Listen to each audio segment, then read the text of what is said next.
एक गांव में एक पेंटरकार रहा करता था। वो काफ़ी खूबसूरत पेंटिंग बनाया करता था और उस काम से वो बहुत अच्छा कमा लेता था।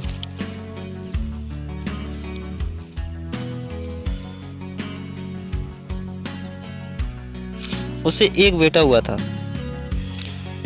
उस बच्चे ने बचपन से ही पेंटिंग बनाना शुरू कर दी। बेटा भी बहुत अच्छी पेंटिंग बनाया करता था और बाप अपने बेटे की कामयाबी पर बहुत खुश होता था।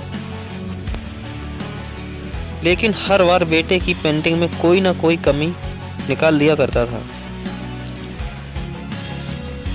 वो कहता था, बहुत अच्छा किया है, लेकिन अगली बार इस कमी को दूर करने की कोशिश करना। बेटा भी कोई शिकायत नहीं करता था। वो अपने पापा की सलाह पर अमल करते हुए वो अपनी पेंटिंग को और बेहतर करता था।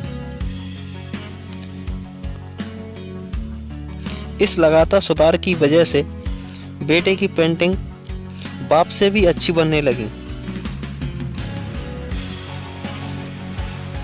और ऐसा टाइम भी आ गया कि लोग बेटे की पेंटिंग बहुत पैसे देकर खरीदने लगे, जबकि बाप की पेंटिंग पहली वाली कीमत पर ही बिकती रही। बाप अब भी जबकि बेटे की पेंटिंग में कमियां निकाल ही देता था, लेकिन बेटे को अब ये अच्छा नहीं लगता था और वो बिना मन के उन कमियों को एक्सेप्ट करता था। लेकिन फिर भी अपनी पेंटिंग में सुधार कर ही देता था। एक टाइम ऐसा भी आ गया जब बेटे के सब्र ने जवाब दे दिया। बाप जब कमियां निकाल रहा था, जब बेटा बोला, आप तो ऐसे कहते हैं जैसे कि आप बहुत पेंटिंगकार हैं। अगर आपको इतनी ही समझ होती तो आपकी पेंटिंग उतनी ही कीमत में नहीं बिकती। मुझे नहीं लगता कि मुझे आपकी सलाह लेने की ज़रूरत है। मेरी पेंटिंग परफेक्ट है। बाप ने बेटे की यह बात सुनी तो बेटे को सलाह देना और कमियां निकालना बंद कर दिया।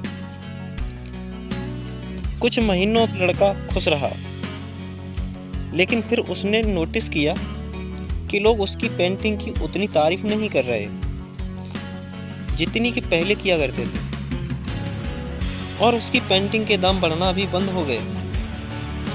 शुरू में तो बेटे को कुछ समझ नहीं आया, लेकिन फिर वो अपने बाप के पास गया और उसे इस समस्या के बारे में बताया। बाप ने बेटे को बहुत शांति से सुना, जैसे कि उसे पता था कि एक दिन ऐसा भी आएगा। बेटे ने इस बात को नोटिस किया और पूछा कि आप जानते थे कि ऐसा होना है?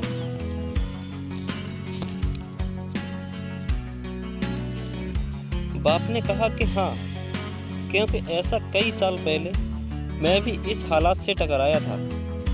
बेटे ने सवाल किया, फिर आपने मुझे समझाया क्यों नहीं? बाप ने जवाब दिया कि तुम समझना नहीं चाहते थे। मैं जानता हूँ तुम्हारी जितनी अच्छी पेंटिंग मैं नहीं बना सकता। ये भी हो सकता है कि पेंटिंग के बारे में मेरी सलाह गलत ना हो। ऐसा भी नहीं है कि मेरी सलाह की वजह से तुम्हारी पेंटिंग बेहतर ना बनी हो। लेकिन जब मैं तुम्हारी पेंटिंग में कमियां दिखाता था, तब तुम अपनी बनाई पेंटिंग में सेटिस्फाई नहीं होते थे। तुम खुद को बेहतर करने की कोशिश करते थे और वही बेहतर होने की कोशिश तुम्हारी कामयाबी का कारण था। लेकिन जिस दिन तुम अपने काम से सेटिस्फाई हो गए और तुमने ये भी मान लिया कि इसमें और भी बेहतर होने की गुंजाइश ही नहीं है, यही एक बात तुम्हें बेहतर होने के लिए इंस्पायर करती, तुम्हें हमेशा बेहतर बनाती रहेगी।